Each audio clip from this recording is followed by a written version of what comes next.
Hari-hari kita penuh dengan kabar-kabar yang menakutkan, mengkhawatirkan. Terutama di masa pandemi COVID seperti sekarang ini. Sampai-sampai orang berpikir yang bahaya itu mungkin bukan COVID-nya, tetapi kabar-kabar yang simpang siur, yang membuat orang ketakutan, penuh kekhawatiran. Itulah yang beredar. Mengapa hal itu bisa terjadi? Ingat, iblis itu adalah bapa daripada segala pendusta.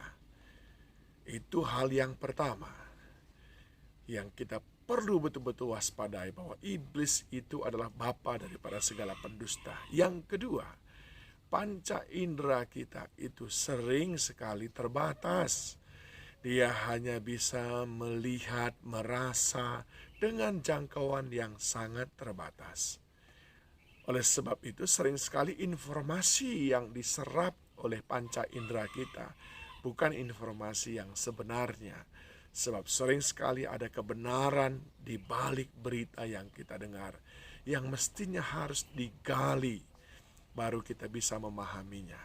Nah, kabar yang simpang siur ini tidak ayal sering menggoyahkan kita, dan kita lupa akan identitas kita. Izinkan saya pada hari ini kembali mengingatkan siapa kita di hadapan Tuhan. Matius 10 ayat yang ke-28, dan janganlah kamu takut kepada mereka yang dapat membunuh tubuh, tapi yang tidak berkuasa membunuh jiwa. Takutlah terutama kepada Dia yang berkuasa membinasakan baik jiwa maupun tubuh di dalam neraka.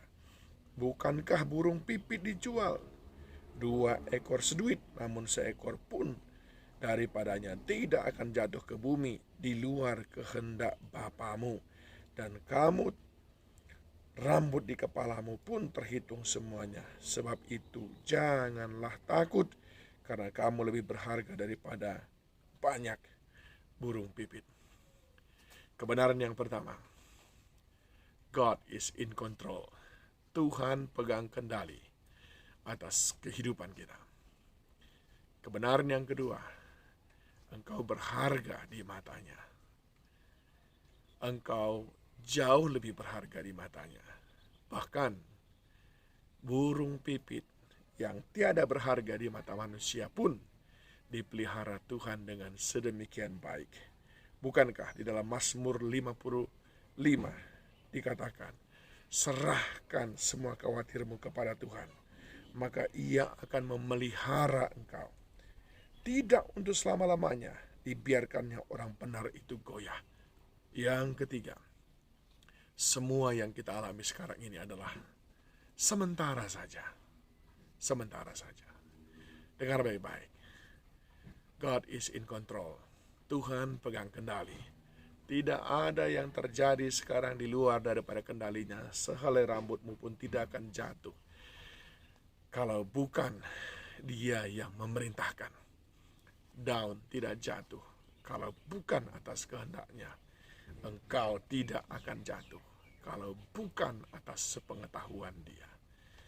Yang kedua, engkau berharga di matanya.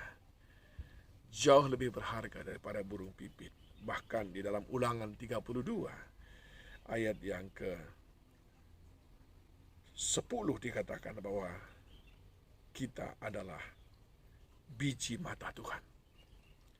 Kita adalah biji mata Tuhan yang sangat berharga, dilindungi olehnya. Dan yang ketiga, semua ini sementara.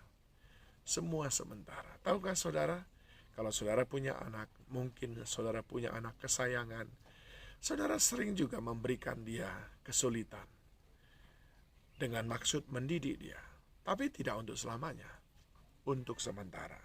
Kita adalah anak kesayangan Tuhan. Jadi kalau kita dibiarkannya menghadapi masa-masa sulit seperti pandemi sekarang ini, tidak bermaksud jahat, tapi bermaksud untuk mendidik kita supaya kita lebih berseru-seru kepada Tuhan. Amsal 8 ayat yang ke-30. Aku ada sertanya sebagai anak kesayangannya. Setiap hari aku menjadi kesenangannya dan senantiasa bermain-main di hadapannya. Semuanya hanya sementara. Dan sehabis pelangi, sehabis hujan, akan terbit pelangi.